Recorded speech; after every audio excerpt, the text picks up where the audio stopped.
баары бир бийлигине жараша эли болот экен, элине жараша бийлиги болот экен. Мына күч органдарына мен да аябай наразы болдум. Айланайын 13 жашар бала демне күнү, бардыгыбыз 13 жашар бала болгонбуз. Ошо мезгилде бардыгыбыздын эң күчтүү героюбуз атабыз болгон. Атабызга корду көрсөтсө бирөө жарым, көзү менен көрүп калса бул анын келечеги сынды деген сөз. Психикасы өмүр бою кайра калдына келбейт. Ишенип коюңуздар ошого. 12 жашар, 13 жашар баланы апарып 3 саат камап коет деген. Не деген сөз? Буга ким жооп берет?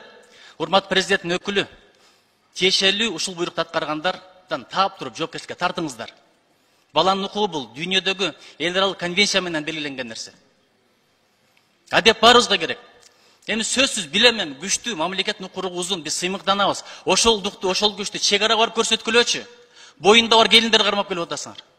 Ошондой отряд менен барып, маска тагынып алып, эми уятты. Погондуларды сыйлайбыз, урматтайбыз, бирок анчалыкка барбагылачы. Каматып коюш оңой эле болуп калды. Судьяларга, стопторго кайрылып атам.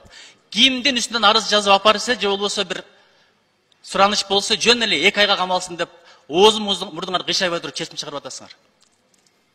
Арасында баласы бар, баласы эмес эми жашы бар, карысы бар, аялы бар, эркеги бар.